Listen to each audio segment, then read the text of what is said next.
바울이 로마서를 기록한 이유가 있습니다. 로마 교회는 바울이 세운 교회가 아닙니다. 성경이 기록될 당시 기독교가 그렇게 극심한 핍박을 받고 있었습니다. 그 극심한 핍박의 가장 핵심이, 그 중심이 로마였습니다. 전략적인 그리고 또 지혜로운 선교자였던 이 바울은 로마에, 세상의 중심인 로마에 하나님의 교회가 세워지기를 원했지만, 그런데 바울이 먼저 세우기 전에 복음을 들은 자들이 그곳에 하나님의 교회를 세웠고, 그리고 그 교회가 성장해 갔습니다. 그런데요, 그러한 교회에 여러분 한번 생각해 보십시오. 극심한 핍박, 예수 믿으면 죽고, 예수 믿으면 잡혀가고, 그리고 예수 믿으면 매맞고, 그런데 극심한 핍박의 핵심인, 중심인 로마의 교회가 세워졌다라고 하는 것은 굉장한 겁니다. 왜냐하면 나는 예수 믿다가 죽어도 좋다, 나는 예수 믿다가 내가 이 세상에서 어떠한 희생을 치루어도 좋다라고 하는 각오가 그 사람들 안에 있었기 때문입니다. 그런데도 불구하고 시간이 흘러가자 그 로마 교회는 흔들리기 시작했습니다. 유대인들의 선동, 그리고 또 세상의 어떤 풍류의 한 중앙에 자리 잡고 있었기에 그 영향, 바울이 생각할 때 들려오는 그 소리들을 들으면서 이 로마 교회를 어떻게 다시 세울 수 있을까, 도울 수 있을까 생각을 하다가 기록한 책이 로마서입니다. 결국 이 로마서를 쓴 이유는 로마 교회를 다시 살리고, 로마 교회를 다시 회복하고, 로마 교회를 다시 부흥케 하기 위함입니다. 그런데 바울에게 있어서 그 방법은 그들이 처음 들었던 그 복음을 다시 듣는 것이, 그리고 그 방법밖에 없었다라고 생각했던 것 같습니다. 그래서 어떻게 보면 성경에 복음의 진수가, 그리고 복음의 핵심 내용들이 담겨 있는 이 글인 로마서를, 이 편지를 썼던 것이죠. 그래서 이렇게 얘기할 수 있습니다. 로마 교회는 복음을 다시 들을 필요가 있었다, 다시 들어야만 했다. 오늘 한국 교회도 마찬가지이지 않을까 싶습니다. 안다고 하지 마십시오. 아는 지식이 나를 변화시키지 못했으면 그것은 아는 것에 멈춰 있는 것이 아닙니다. 하나님의 복음이 선포되어질 때 다시 살아나고 회복되는 역사가 있습니다. 하나님의 복음이 선포되어질 때 기적이 일어날 수 있습니다. 하나님의 복음이 선포되어질 때 부흥의 역사가 일어날 수 있습니다. 한 사람을 구원시키는 것도 복음이지만 그 사람을 성장시켜서 완성해 가는 것도 복음입니다. 오늘 이 두 번째, 인간과 타락 이야기라고 하는 이 복음 이야기를 제가 생각하고 또 묵상한 내용을 같이 나누어 드릴 때 성령께서 그렇게 역사해 주시리라고 믿습니다. 여러분, 어제 인간의 창조의 목적, 그리고 그 목적에 부합된 삶을 사는 것이 잘 사는 것이고, 그리고 예수를 잘 믿는 거다, 이렇게 말씀을 드렸습니다. 근데 그 창조의 목적이 하나님의 영광을 위해서고, 그리고 그 하나님의 영광이 있는 곳에 진정한 예배가 있다라고 여러분들에게 말씀을 드렸습니다. 이 예배의 근원은 내가 낮아지고 하나님을 높이는 행위라고 했습니다. 그런데 이제 어제 들었던 말씀을 기반으로 예배를 하나님을 위해서가 아니라 하나님이 지으신 물건을 위해서 사용한다면 어떻게 되는 걸까요? 하나님 자신에 대한 이야기를 가로채서 우리를 그 중심에 두고 우리의 이야기를 써내려 간다면 어떻게 될까요? 그것은 반역이고 반란입니다. 여러분, 제가 지금 무엇을 말씀드리려고 하느냐면 죄라고 하는 것이 바로 이러한 결과를 가지고 왔다라고 하는 겁니다. 하나님을 예배해야 될 자들이 하나님이 누구인지 알지 못하고 또 하나님을 알아도 예배하지 못하는, 하나님 중심의 역사가 써내려가야 되는데 그 역사를 중단시키고 하나님이 중심에 계셔야 될 그 자리에 내가 들어가서 나의 이야기를 써내려가는 이 세상. 실은 인간과 타락 이야기라고 하는 이 주제를 여러분들이 들으시면 그거 뻔한 얘기야 라고 생각하실지 모르겠지만 여러분, 이것이 가장 중요합니다. 저는 이 복음을 연구하면서 가장 중요한 것이 바로 죄의 문제다 이렇게 생각을 했습니다. 여러분, 십자가가 중요하고 복음이 중요한데 이 복음의 카운트 파트너가 바로 죄입니다. 죄를 알지 못하면 복음을 깊이 있게 알 수가 없습니다. 죄를 알지 못하면 회복도 우리가 깊이 있게 경험할 수가 없습니다. 조선시대에 허준이라고 하는 명의가 있었죠. 그런데 그 허준이라고 하는 명의가 침만 잘나서 약만 잘 처방해서 명의가 된 게 아니라 병을 잘 알았습니다. 병을 알아야 침을 어떻게 놓아야 되는지 알 수 있고 병을 알아야 약을 처방할 수 있습니다. 그런데 혹시 나는 이 병에 대해서는 몰라도 되고 그냥 약만 받아 먹는, 그리고 처방만 받는 사람은 아닌지. 여러분, 그래서 성경은 지속적으로 뭐라고 얘기하냐면 죄와 싸워야 한다라고 얘기합니다. 죄와 싸우는 종교가 기독교다라고 이야기를 합니다. 그래서 히브리서 기자는 뭐라고 얘기하고 있느냐면 너희가 죄와 싸우지만 피 흘리기까지는 아니니라 이렇게 얘기합니다. 이 말은 다시 얘기하면 피 흘리기까지 싸워야 한다라고 하는 겁니다. 여러분, 그러면 죄가 뭐냐라고 하는 거예요. 제가 복음훈련학교를 가서 강의를 한다든지 아니면 이 복음을 쭉 설명할 기회가 있어서 복음을 쭉 설명할 때 가장 제가 주력해서 설명하는 내용 중에 하나가 이 죄의 문제입니다. 죄? 나 알아. 어제 회개했거든. 어제 내가 회개하면서 하나님, 내가 죄 지은 거 용서해 주세요. 내가 나쁜 생각을 했고 내가 나쁜 짓을 했고 내가 이런 것을 도적질했고 하나님 용서해 주세요. 나 어제 회개했으니 나 죄를 알아 라고 말할 수 있을지 모릅니다. 그런데 죄는 여러분 잘못 알고 있어요. 그게 궁극적인 죄가 아닙니다. 죄의 가지들이죠.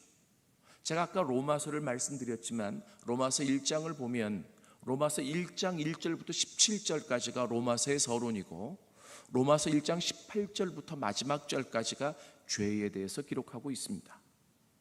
여러분, 바울이 복음을 다시 로마 교회에 설명해야 되겠다라고 생각했을 때 얼마나 급한 마음도 있고 또 이 복음을 어떻게 구성해서 이들에게 전해 주어야 할까라고 생각을 많이 했지 않을까요? 그런데 이 바울은 로마서 서문, 어떻게 보면 인사와 같은 서문을 떼고 그 본론에 들어가서 가장 먼저 얘기하는 것이 죄에 관한 것이다. 요즘 죄에 대해서 이야기하면 목사님 좀 은혜로운 얘기를 해주세요 라고 말씀하시는 분들이 계실지도 모르겠어요. 여러분, 이 은혜라고 하는 것은 죄가 극복될 때 오는 거예요. 이 은혜라고 하는 것은 죄를 이길 때 우리에게 궁극적으로 주어지는 거예요. 죄가 없는 은혜는 기독교가 아니에요. 그렇기 때문에 이 죄를 알아야 돼요. 여러분, 성경에서 죄를 깊이 알려면 창세기 3장을 봐야 되고 그리고 로마서 1장을 봐야 돼요. 저는 그렇게 얘기합니다. 로마서 1장에 바울은 창세기 3장의 내용을 머리에 두고 이 로마서 1장을 기록해 갔습니다. 여러분, 창세기 3장에 보면 저는 이 창세기 1, 2, 3장이 굉장히 중요하다고 생각합니다. 모든 것의 시작이 이 안에 담겨 있기 때문에 그렇습니다. 시작을 알지 못하고 디테일이 나올 수가 없습니다. 그래서 저는 이 창세기 1, 2, 3장을 될 수 있으면 더 깊이 묵상하려고 합니다. 근데 이 창세기 3장을 보면 죄의 시작이 나오죠. 여러분, 창세기 3장에 보면 죄가 무엇입니까? 실은 이 뱀이 인간에게 와서 유혹을 하죠. 그런데 이 말도 좀 어폐가 있는 것이, 하나님이 처음에 창조하신 그 동산에는 유혹이라는 게 성립될 수가 없었습니다. 왜냐하면 유혹이라고 하는 것은 결핍을 전제로 하기 때문에 그렇습니다. 무엇이 모자라고 무엇이 없어야 그것에 대한 이야기를 할 때 유혹을 받잖아요. 근데 하나님이 처음에 만드신 그 동산은 모자라는 것이 없었습니다. 결핍이 없었습니다. 그래서 유혹이라는 게 성립될 수 없었어요. 근데 그 뱀이 와서 유혹했다. 그럼 이게 무슨 말입니까? 여러분, 인간은 하나님의 형상과 모습대로 지음받았습니다. 이 형상과 모습이라고 하는 말이 쉬운 것 같은데 어렵습니다. 영어 성경에 보면 이미지, likeness라고 하는 이 단어로 쓰여져 있는데, 구약의 히브리어 원어를 보면 첼렘, 데무트라고 하는 단어가 쓰여져 있습니다. 이 말의 의미는 뭐냐면, 한마디로 얘기하면 하나님의 성품이에요. 하나님의 내적 성품. 이래도 잘 안 와닿을 것 같아서 좀 하나님께 죄송하지만 제가 지금 드리려고 하는 말이 다 그것을 커버하는 것은 아니지만, 그럼에도 불구하고 이해를 돕기 위해 설명한다면 유전자라는 말을 사용할 수 있다고 봐요. 쉽게 하나님이 인간을 만드실 때 하나님의 유전자 그냥 그대로 인간을 만드셨다. 그러니까 하나님의 자녀인 거예요. 여러분, 왜 죄를 지었는데도, 하나님을 알지 못하는데도, 극심하게 반항하는데도, 그리고 하나님을 부정하고 하나님을 욕하는데도 하나님이 우리를 포기하지 않으십니까? 왜 하나님이 끝까지 우리를 사랑하십니까? 왜 하나님이 우리에게 그런 기회를 주십니까? 그것은 당신의 형상과 모습대로 지음받은 자녀이기 때문에 그렇습니다. 그래서 이 복음을 깊게 깨닫기 위한 이 처음에 이 실마리에서 하나님의 형상과 모습이라고 하는 단어는 굉장히 중요한 열쇠입니다. 간혹 그런 질문을 받습니다. 저 하나님이 사랑하지 않을 거예요.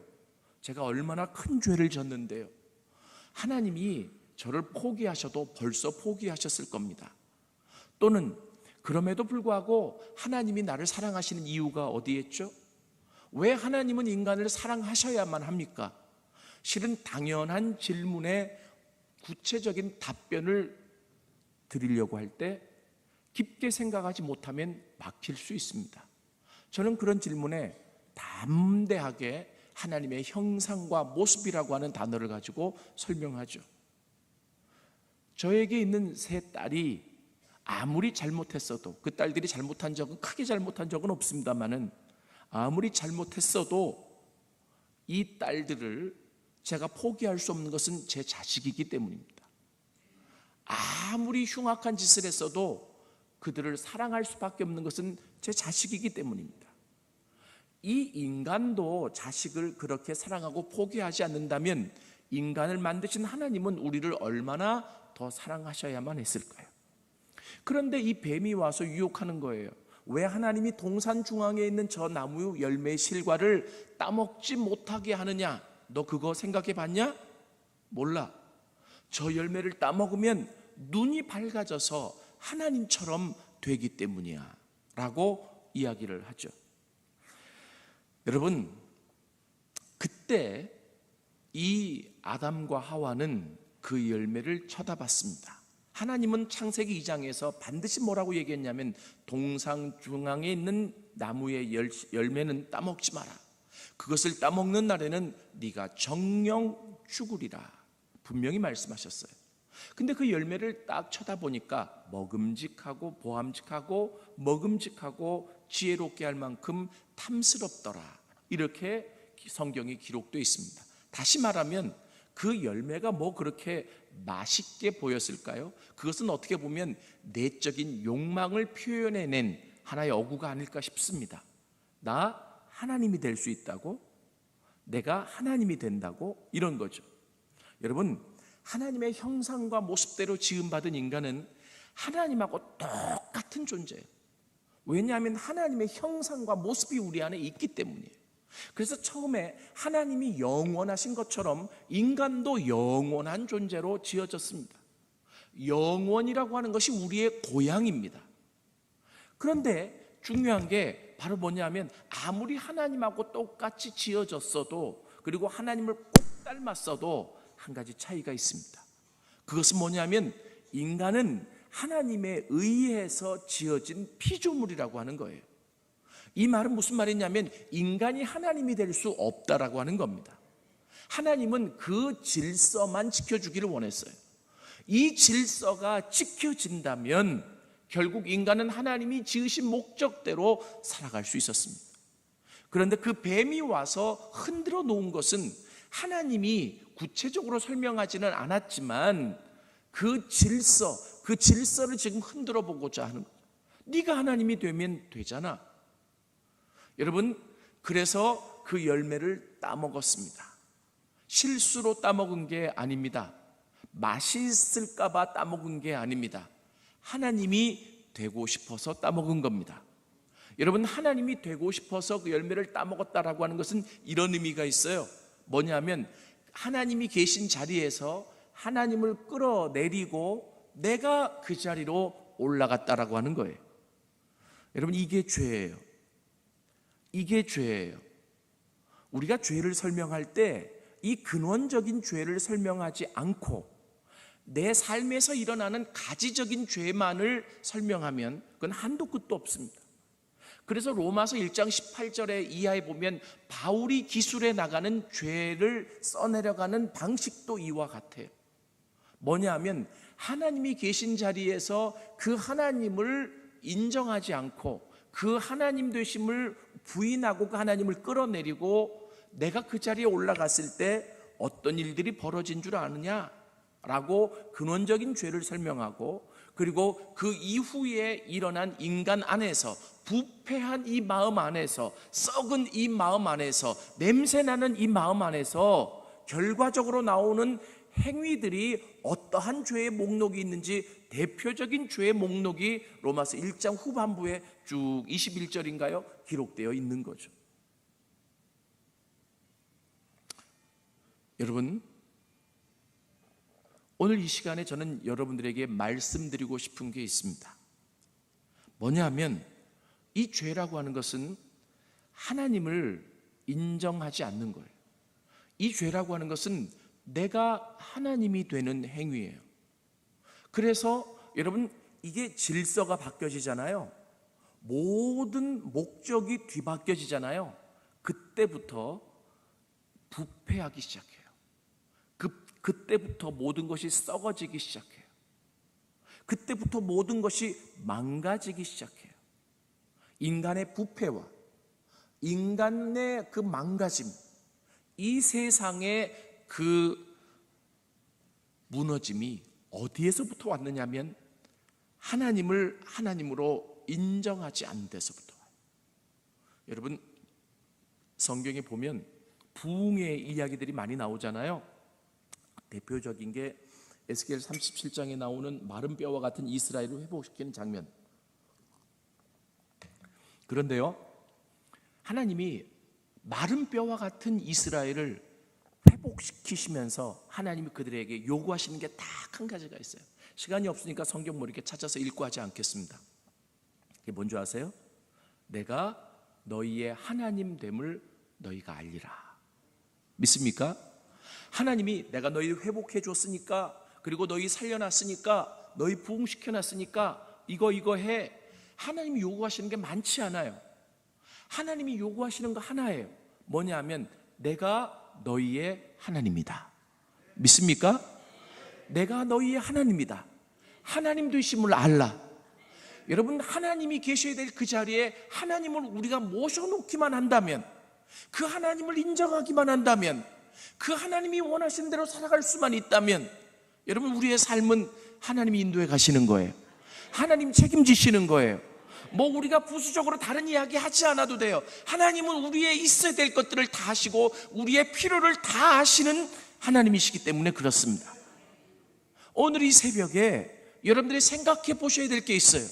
뭐냐 하면 과연 그 하나님은 나의 주인이 맞는가? 과연 그 하나님은 나의 창조주가 맞는가?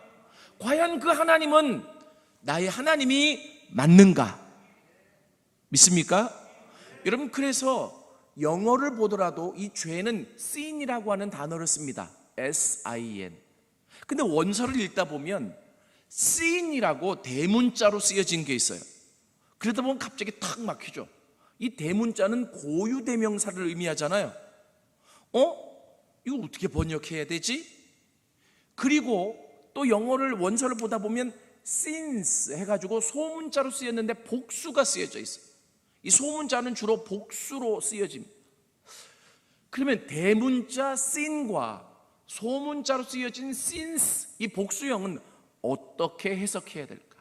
이 죄의 근원, 신학적인 이 문제를 알지 못하면 그냥 죄들 이렇게 번역해버리고 마는데요, 잘못 번역이 된 거예요. 이 대문자 sin은 무엇을 얘기하냐면 근원적인 죄를 얘기하는 거예요.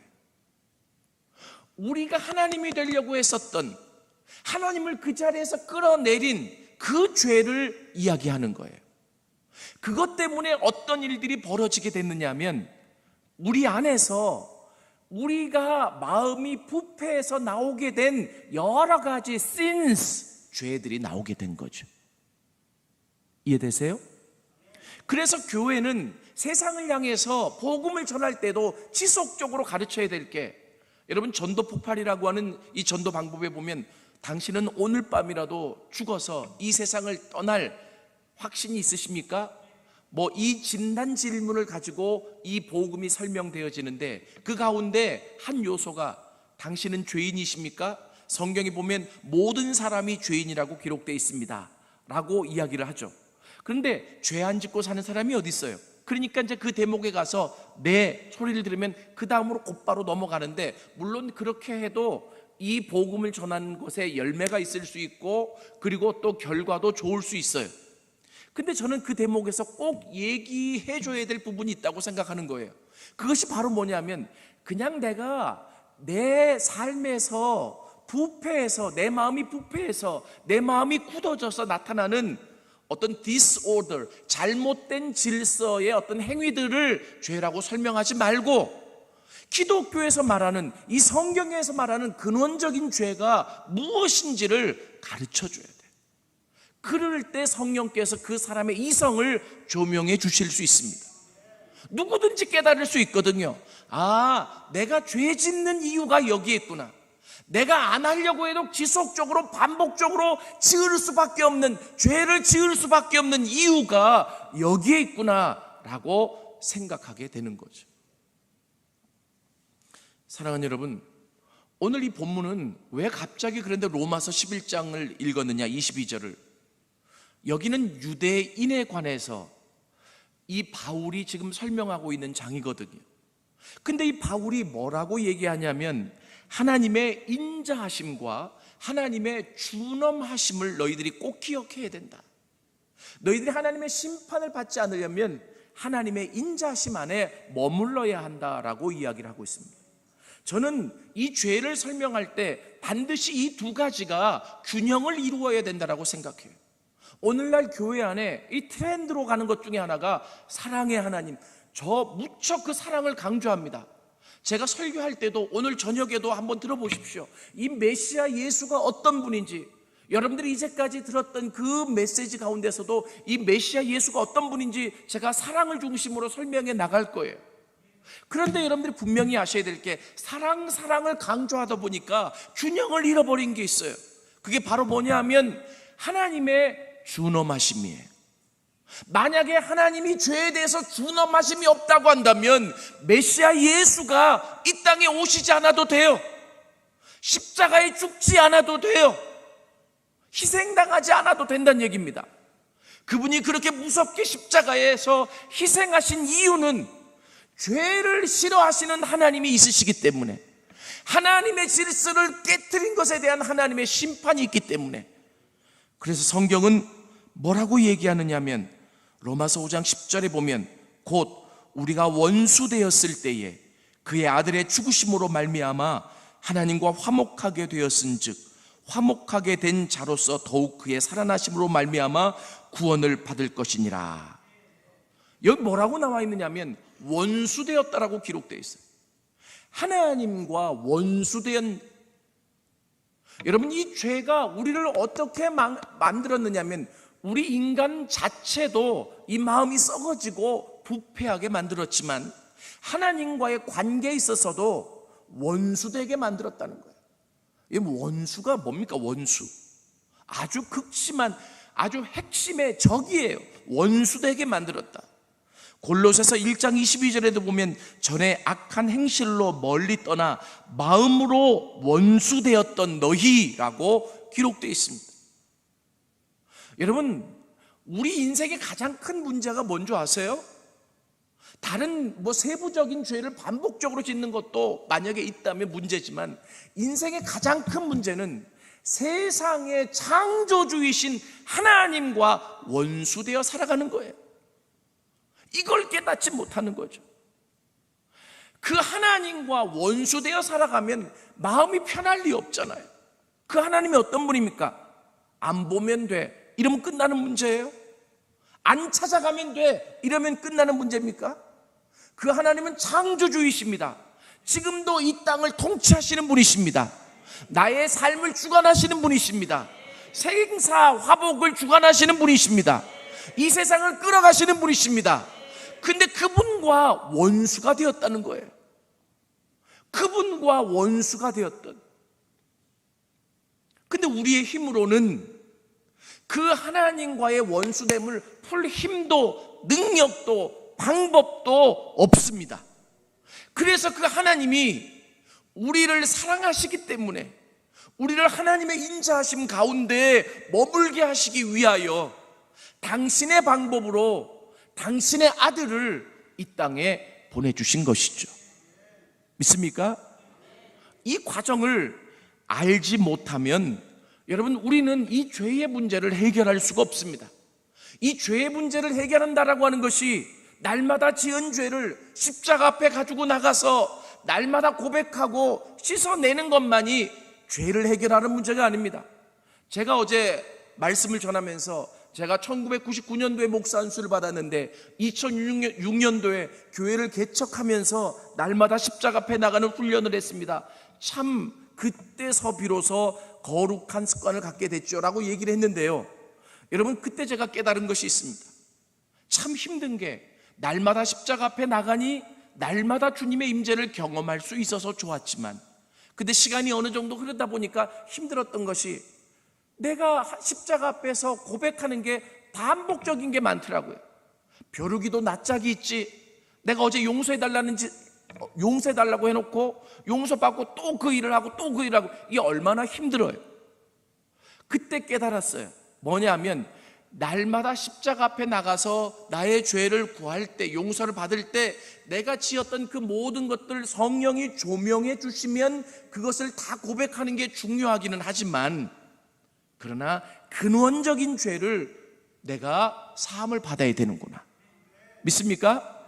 이 근원적인 죄를 사함받는다라고 하는 것은 무엇을 의미하는 거냐면 내 삶의 중심에, 내 삶의 모든 영역에 그 하나님이 좌정하시도록 하는 거예요. 그 하나님이 내 삶을 통치하시도록 하는 거예요. 여러분, 그 일들이 노력하지 않고 결단하지 않으면 나는 늘 죄를 짓고 살아갈 수밖에 없는 존재라고 하는 거죠. 하나님의 준엄하심을 잠깐 설명하다 여기까지 왔는데요, 하나님의 준엄하심이 있기 때문에 지옥도 있는 거예요. 미국에서는 지옥을 설명하지 않는 신학자들, 목사들이 많아지기 시작했다고 합니다.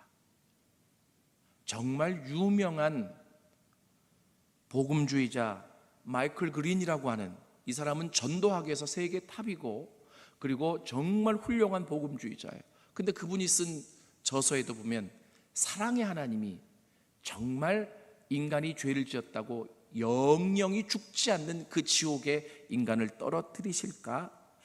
저는 처음에는 뭐 이런 학자가 다 있어 라고 생각하지만 그가 그렇게 얘기할 수밖에 없었던 것은 하나님의 사랑에 너무나 꽂혀서 그렇게 쭉 자기 이론을 전개해 나가다 보니까 그래서 이렇게 됐구나라고 하는 것을 이해는 하겠는데, 그러면 성경은 어떻게 되는 거예요?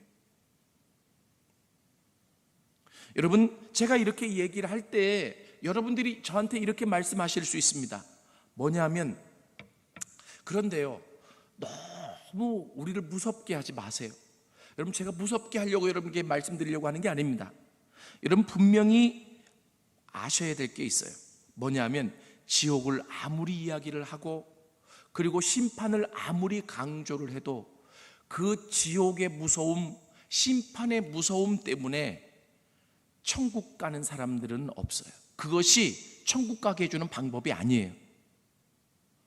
천국은 그 하나님의 방법, 하나님이 만들어 놓으신 방법을 따라갈 때 천국 갈 수 있는 거예요. 그런데 제가 지금 말씀드리려고 하는 것은 이 복음의 균형이라고 하는 거죠. 그래서 이 사도 바울은 로마서를 기록하면서 분명히 무엇을 얘기하느냐 하면 하나님의 인자하심과 하나님의 준엄하심을 보라라고 이야기를 하고 있는 것입니다. 사랑하는 여러분, 오늘 이 새벽에 여러분들에게 다시 한번 묻고 싶습니다. 나는 죄와 싸우고 있는 자입니까? 이 죄와 싸운다라고 하는 것은 어떤 내가 반복적으로 짓는 죄를 안 지으려고 노력하는 것도 죄와 싸우는 행위예요. 근데 죄와 싸우는 가장 구체적인 행위는 무엇을 의미하는 거냐면 내 삶의 어느 한순간 내가 다시 주인이 된 그 모습을 돌이켜서 하나님, 내 삶의 주인이 되어 주시옵소서, 내 삶을 통치하시옵소서, 내 삶을 끌어가 주시옵소서. 이 싸움이에요. 이게 근원적인 싸움이에요. 믿습니까? 그 하나님이 통치하시기만 하신다면, 그 하나님이 내 삶을 지배하실 수만 있다면, 그래서 그 자리를 기꺼이 그 하나님 앞에 내어 드릴 수만 있다면 죄가 멈춰질 수 있습니다. 제가 한 가지만 더 말씀을 드리고 말씀을 마무리하도록 하겠습니다.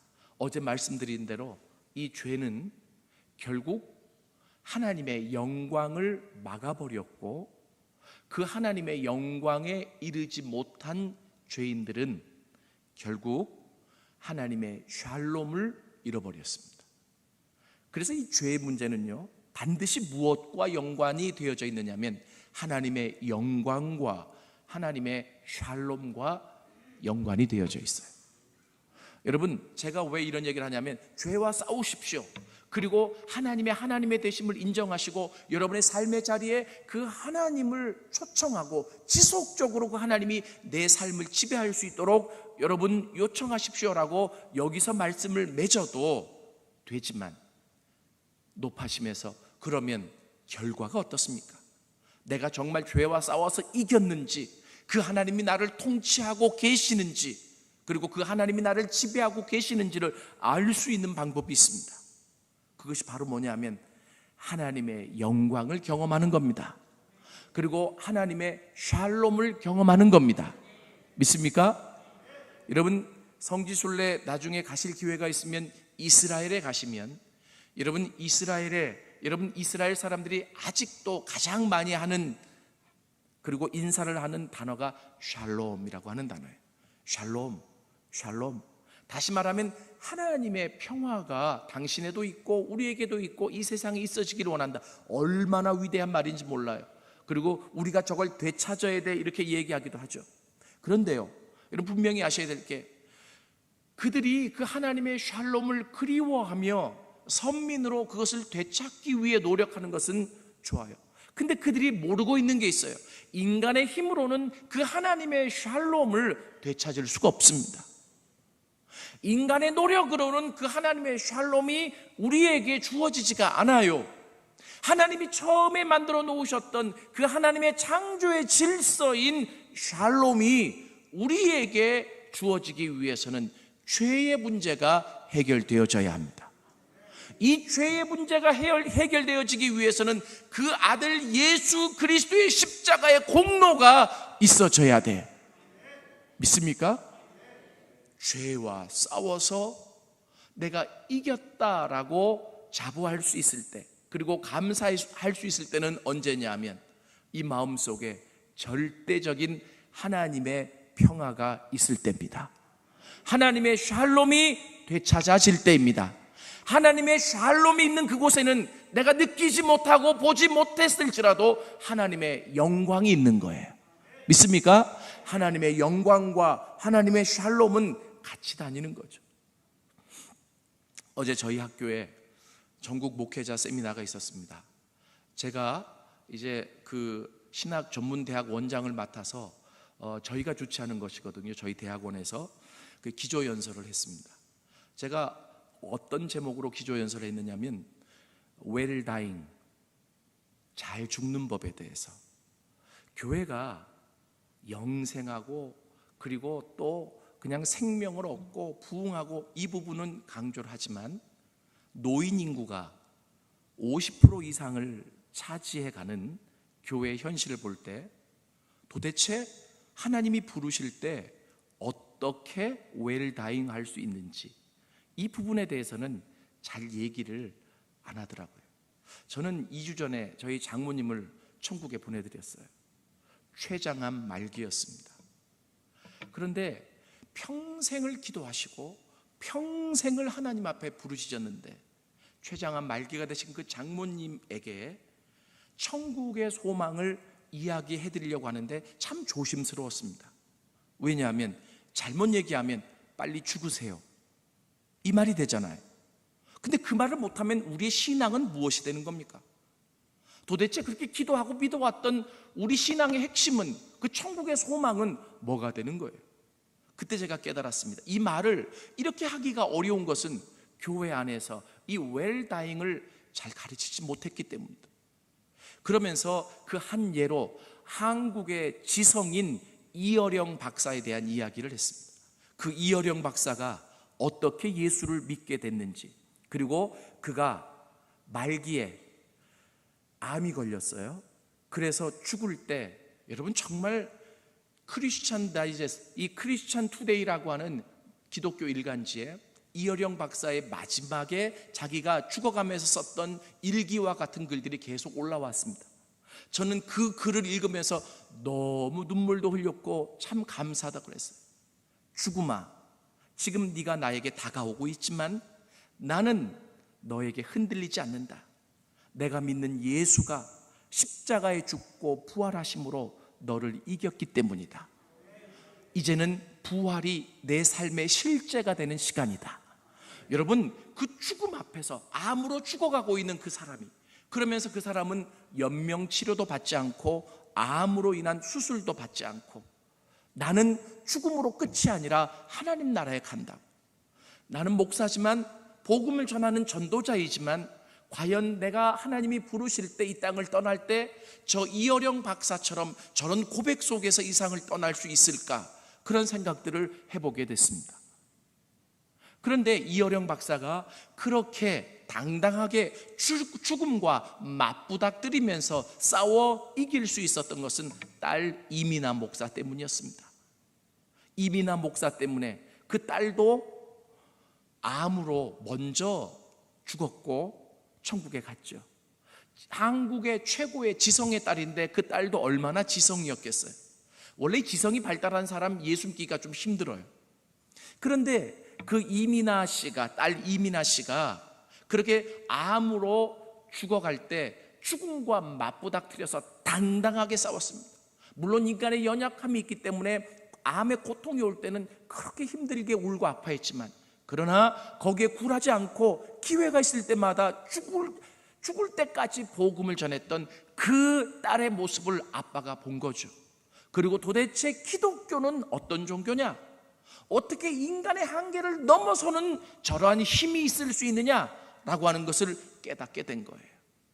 그리고 그 딸에게 쓰는 책을 쭉 제가 읽어보면서 이분이 마지막에 그래요. 나도 우리 딸이 걸어갔던 그 길을 당당하게 걸어가련다. 죽음아, 너는 나를 이길 수 없다. 여러분, 그런데요, 재미난 게 그 이민아 씨가 예수를 믿게 된 간증이 있어요. 이분이 하용조 목사님이 시무하실 때 온누리 교회를 찾아갔습니다. 근데 그 온누리 교회에 이제 마음속에서 누가 이제 가자니까 억지로 가긴 했는데 교회가 어떤 곳인지 마음속으로 이제 지성이 있으니 아마 시험해 보려고 했던 것 같아요. 그런데 그때 하용주 목사님 몸이 아프셔서 아마 휠체어 비슷한 것을 타고 또는 부축을 당해서 강단에 쓰셨던 것 같아요. 이민아 씨 마음속에는 아니, 목사가 저 정도인데 저 사람을 따른다고? 예수 믿으면 예수가 건강도 주고, 예수 믿으면 그 예수가 복도 주고 모든 걸 책임져 줘야 되지 않아? 그런데 이 큰 교회에 많은 성도들 끌어가는 목사가 건강이 저런데 예수를 믿는다고? 마음속에 아마 그런 생각이 있었던 것 같아요.